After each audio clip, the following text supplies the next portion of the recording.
Hello, Comic Collectors Guild. My name is Wes. I'm the new editor for the Guild, and also you may know me on Instagram as Comics Addicts. I'm starting a new show today highlighting Guild membership. And today we have Brandon Feldman from Darrenstown, Maryland. On Instagram, he's known as comixkings. How are you doing today, Brandon? I'm all right. How are you doing? Very good. Thanks for agreeing to be my very first interviewee. I appreciate it very much. My pleasure. We're going to have a little conversation today to try to get to know you a little bit better. The whole purpose of this show is for the Guild members to realize that you're not alone in the world and that we all share a lot more than just our interest in comics. But we are going to talk about comics, comic collecting, any other fandoms that you go into. Brandon, tell me a little bit about yourself before we start getting into your comic book collection. I know something for sure. I'm the youngest member of the guild. I'm 19 years old. I teach karate. That's basically my number one thing to do outside of reading comics is teaching karate. It's something that I have a strong passion for. And then I'm also a hockey coach for kids with special needs. So other than that, I'm attending college right now, and I'm hoping to go into law school one day and become a lawyer.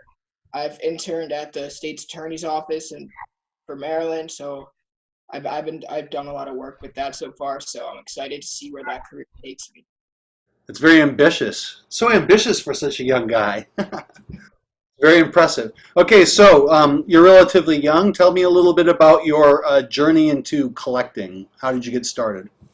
So I had a friend in middle school. He would lend me some of his comics, and then I wasn't working at the time, so I didn't really have any money to go get comics. So I didn't until I got my first job, and then I think I didn't start collecting until like my junior year of high school. My friend who also runs the account with me, he's known as the Kid. So he introduced me to comics, took me to my first con, um, and well, I had a comic that my grandma bought me. It was a Star Wars Mandalorian Wars from John Jackson Miller. So I actually recently got that signed, but that was like highlight of my collecting is getting my first book signed. So um took me to my first con, and I just dove into the dollar bin and looked for my favorite characters, and then I went to Sam Humphrey's booth, and he introduced me to Nightwing and signed my first comic that I bought at his booth. It was a Nightwing 37. So that's why Nightwing is I just fell in love with Nightwing after that. So So you haven't been in very long then. You were how old when you first started? 16. So only 3 years, and you've done so. So what is it about this particular hobby that really appealed to you? It's just like it's just something that I always look up to is not just the heroes too, but it's the people that write these stories and the creativeness that goes into it. Because I want to kind of do what Charles Soule does. He's like my role model right now in the comics world. He's also a lawyer, and he also writes on the side. And I've written a few stories here and there, so that's another avenue I want my career to go to.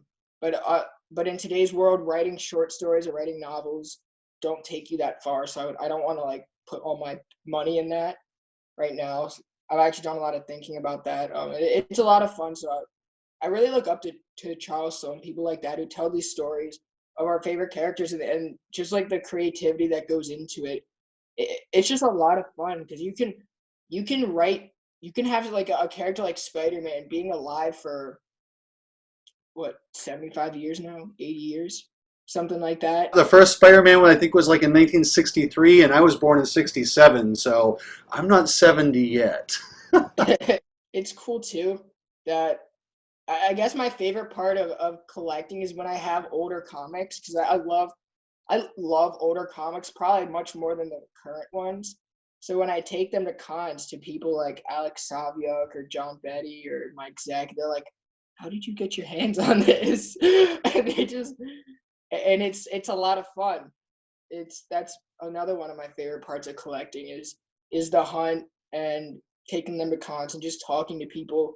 usually I get along with people a lot older than people my age because I have different goals than the people my age. I guess it's easier for me to relate to older people. So I guess like my favorite part is just one of my favorite parts is going into the shop and just talking with everyone. It's definitely harder for someone my age because like no one, people like this culture is so frowned upon, but that just shows their immaturity. Because if you think about it, all of our movies, all of our Netflix shows, like Lock and Key, like I had this girl, she's like, I'm not going out with a comic nerd, and I'm like, and then we're talking about Netflix, and she's like, I love Lock and Key, and I said, "Is your problem?" I have news for you. Like, I didn't say anything at first, but then I texted her the link on Amazon. I said, "Here's Lock and Key. Go find another nerd." But It's very interesting now because comic culture is becoming so pervasive in all the mediums. It's everywhere. And with the right, popularity of the Marvel movies, more and more people are getting into it. And then, like you said, you have like Netflix, which just did Lock and Key, the Umbrella Academy, and all these shows that people are really, Walking Dead.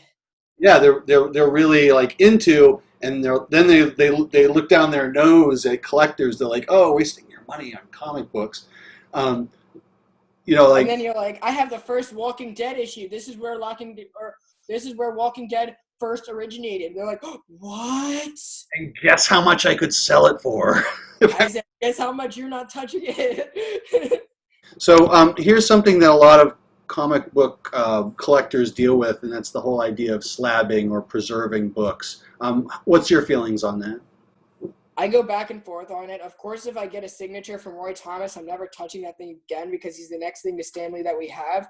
And he was supposed to be at a con that I was going to that got canceled. But if he comes back, then I will slab up. I will literally slab up. I will go out and get Conan #1 and slab it up because I will never touch that again if it's Roy Thomas. But other than that, I don't really. I probably won't slab stuff because if I have my favorite story signed, I slab it up. I'm never reading it again. What is the purpose of reading comics? What's the purpose of comics? They're to read. Like, they're collectibles, but you can read it and still keep it in good condition, right? You just don't let anyone you don't want touching your comics. Turn the page really carefully. And I actually have this story of a Captain Marvel 34 by Jim Starlin. It was my first con, and I brought it to him. It was my uncle's. He gave it to me. And I brought it to Jim Starlin, and my uncle's friend's name was on the cover of it. He wrote it, and he's like, "Oh, so do I make it out to this person?" I'm like, "No." He's like, and there's like probably a quarter of the cover gone. It's like all bent up and destroyed. And he's like, "Now let me tell you something." I said, "How long have you been collecting?" And I said, 10 minutes. And he said, "You bring me another book like this, I will sign it for free. This book was well loved." And then he pointed me to the dude across to get a cover for it because he signed it. So I have that in my room. It was the first like Bronze Age book I got signed, which was the death of Captain Marvel first Nitro. It was ever since Jim Starlin he's probably in my top 5 of creators just because of everything he's done with Thanos. And everything he's done for Marvel and their cosmic. Him and Steve Englehart completely kicked off that whole cosmic thing that Stan Lee started with Silver Surfer. So that's always that's a very memorable experience, and that always stays with me when I ask myself, should I get this slapped? Like, no. Or even if I have to pay for an autograph, is like, do I like I was at a con that Mike Zeck and Bob McLeod and John Betty, whichever one inked Craven's Last Hunt. The artist and inker were there. It was between McLeod, Zeck, and Betty, so whoever was on it, because they were all there. They're all sharing a table, and they were each gonna charge me $5 for each issue. Well, that's 6 issues, and we talked about the book, and we had a great conversation about it. And to me, that was much more meaningful than getting a signature. So I was able to turn that money around and buy the whole Saga compendium with a signature. Tell me about a collector-related story. You've gone to these cons, you've talked to all these people. What really is there any one individual person that really stood out to you? Something especially memorable? I have two. One of them was it was Awesome Con last year. It was Klaus Janson, him in particular, because I know you've seen my Batman blank variant that I had all those artists draw on it. Now Klaus was the first one to draw on it, and sitting next to him was Tim Sale. Okay, so when I brought it to Klaus, I brought his Punisher #1 from '85, I believe, or '87. I think it was '87. I brought him Daredevil 180. I brought him a few other things that I had, and then I was talking because I wanted his omnibus, his Daredevil omnibus, and I wanted it for my birthday, but my grandparents they didn't get it for me because it was a little bit more expensive. So they bought me the X-Men Revolution one by Chris Claremont, but that was a great story. I loved it. I probably loved it not as much, but so I was telling Klaus that story, and he signed everything, and I was going shopping a little bit, and I found the omnibus for like $45. So I bought it and brought it back to him, and I said, "Look what I got." And he signed it for free and gave me a free Punisher poster, free Punisher print. And he drew on my variant, and that was a lot of fun. I saw him again at Baltimore, and he remembered who I was. We talked again for probably about 35 minutes. The other story was when we were in the Brian Cave. My friends and I were all in the Brian Cave online. We just finished Jim Lee's panel. He drew Batman Live, so we were just trying to run to get a spot in the Brian Cave on signing because he only he did a panel the day before, and then he only signed for about like an hour. So we were trying to get in line like at least 30 minutes before. So I got to the line first because my friends were looking at the artist alley, and then my other friend was staying after to get a signature from Jim Lee because he didn't have a VIP pass. So we were in line, and my favorite YouTubers were on. They're the kid and I, we watch them all the time, and that's our inspiration for getting into like the comic reviews and the comic community. Called Comic Pop, so if they're watching, they're probably not, but shout out to them. I don't know if you've seen them. They're a lot of fun. And they handed me this sign. I looked up, I got the hand of the sign, it says line end. I'm like, what? The line's over already? And I look up and it's them. And I was like, no way. So we're stuck in an hour-long line just talking comics with our favorite YouTubers. And it was just, and then we got up to Brian K. Vaughan, and like my friends in Comic Pop, we all had this big conversation with Brian K. Vaughan.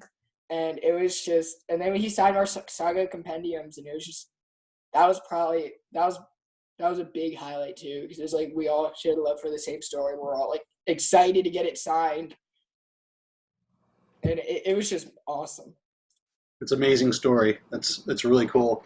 What character in your particular fandom, regardless of what it might be, is a character you relate to the most, and why is that? Daredevil, without a doubt, because we kind of have the same aspirations. I want to end up being a criminal defense attorney, building my own studio after I do prosecution. And I'm also a martial artist, so I teach martial arts. Daredevil's kind of a martial artist, and I'm colorblind. So there are some colors when they're mixed together I can't really see. Daredevil's completely blind. I'm sure if I were completely blind, I would just be Matt Murdock Jr. But, I really look up to Daredevil. 100%. He's like, I look at him and I'm like, everything he has to overcome with like friends, struggling on his own, and it's like sometimes I feel very close to Daredevil, and then I look up and then there he is. He's in my hand. He's in a book, and he just comes out of it on top.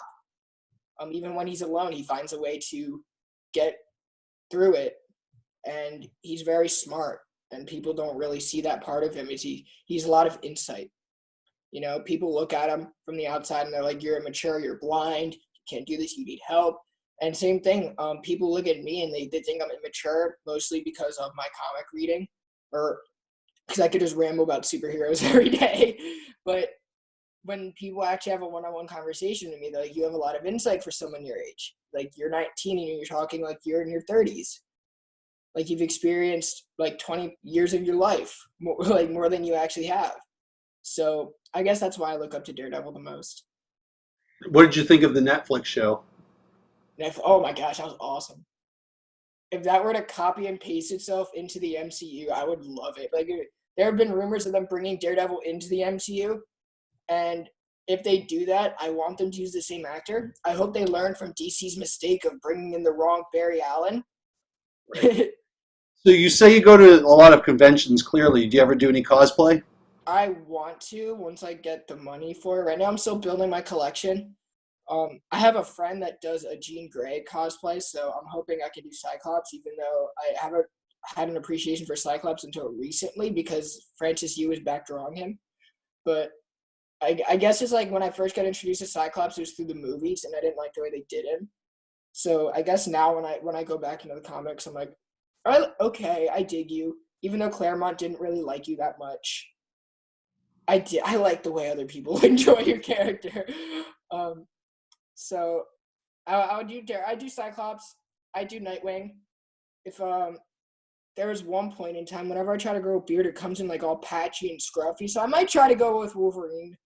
I'm short enough to do it. Trying to get the Wolverine hair because of the COVID-19 pandemic. Oh yeah, it's like Well, don't let money stop you from trying to do a cosplay because a lot of people just get very creative, and you seem like a creative guy. So I mean, I have no doubt that if you put your mind to it, you could probably come up with a right. pretty costume. Right. I also have so for karate we had to do this Halloween thing. So we had to dress up. So I decided to buy an inflatable unicorn costume because I teach 3-year-olds. They loved it. And now I'm like, if I get a Deadpool bodysuit, I combine the two. That'd be awesome. All right, so Brandon, clearly you've been collecting for 3 years. You probably amassed a pretty decent collection. What three things are in your collection that you would like to share with the guild the most? Number one would be my Titans number 44, first Nightwing, because that was like my holy grail to my Nightwing. I love him. I love Nightwing. My second like biggest gem would have to be my Batman 1000 blank that I had drawn on by Klaus Janson, Amanda Connor, Tim Sale, Lee Weeks, Jimmy Palmiotti. But that's still growing. So once cons are back up, I'm going to try to get another drawing on it. Hopefully I'm going to get Joker soon. And then the last book that I want to share with the guild would probably be my first Spider-Woman. I recently picked that up, and it's just the hunt for that book was so ill-timed because when I first said I'm going to buy it, it was at the time where like Jessica Drew was out of like Marvel, and I was like, I could buy this cheap now. But now that she was getting her own solo series, I paid a lot. I didn't pay a lot for the book, but more than I should have. I picked it up at a con in like near mint condition for like $80, but I know if I bought it 6 months ago, it would have been a lot cheaper.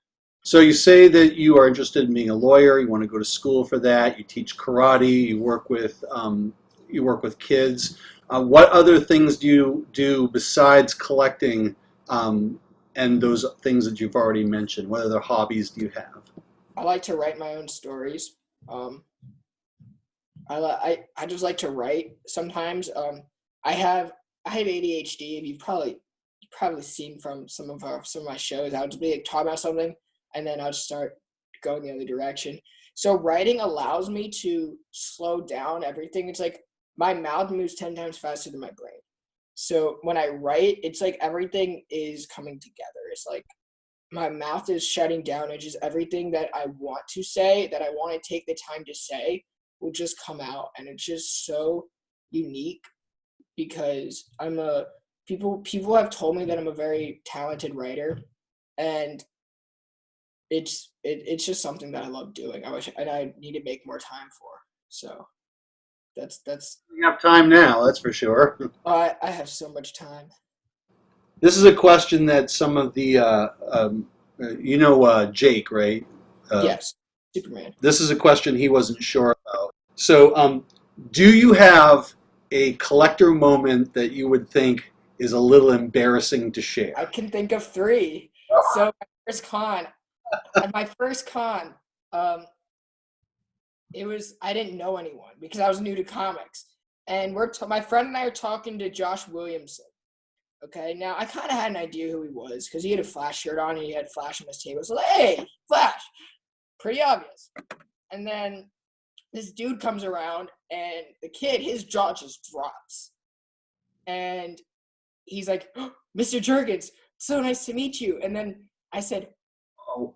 and I looked at him, I said, and who are you? Dan Jurgens, right there. My other embarrassing moment was, again, my first con. We were in Fabian Nicieza's line. As you know, he created Deadpool. And I didn't have anything Deadpool on me, except for my socks. Because the kid forgot to send me the list, because I actually had a Deadpool comic. And I took my socks off, put them on the table, and he signed them. And now he knows me as the only dude who's ever asked him to sign socks. Third one was Baltimore Comic-Con. I brought a big suitcase. This actually happened in Awesome Con and Baltimore Comic-Con. This happened twice. Same thing. Neil Adams is a big table. I use it as a place for me to like reorganize my suitcase of everything I got signed, everything I need to get signed, everything I just picked up. And I opened it and it dumped everywhere twice in front of Neil Adams. And he just looks at me like, you effing idiot. So then this recent Baltimore Comic-Con, this happened like the past 2 years. It's the only year that didn't happen. I walk in and I'm the only one who's lying. He says, your suitcase isn't going to dump, is it? And I said, no, I'm actually here for you to sign this Brave and Bold, Batman and Deadman. And he knew exactly who I was. Okay, so I don't know if I'm going to put this in there, but Jake, I'm keeping that question in there. Brandon, thanks for coming on. And is there anything else you'd like to say to all the guild members out there? Once again, thank you guys so much for including me. I know I'm pretty young, but I'm doing my best to stay active in the guild with the podcast and everything. I love talking to everyone in the guild. It's especially in times like these where we don't have the joy of going to the shop and talking to all the guys, everyone there. I love talking to everyone, you guys, getting to know you guys. It's been a lot of fun so far, and it's going to be even more fun. So yeah, thank you guys so much. And, you know, kind of jealous of all your collections, especially with all those statues. So that's something what I dream of having. But it'll come. It's just a lot of fun so far with my collecting journey. I know my parents think I spend too much money on it, and then I'm like, you should see these other people. And I'm like, it's better than drugs. All right, Brandon, thanks for being my very first interviewer on Comic Collectors Guild Member Spotlight. We appreciate it very much, and thanks for sharing all your stories. My pleasure. And that's a wrap for Come Together, the show that spotlights membership for the Comic Collectors Guild. If you would like to be spotlighted for our show, please send me a message in my DMs on Instagram at Comics Addicts. You can also contact our administration. Their handles will be at the end of the video. The Comics Collectors Guild is an open forum for all collectors and fanboys. Regardless of who you are and what you love, you are welcome to join for free.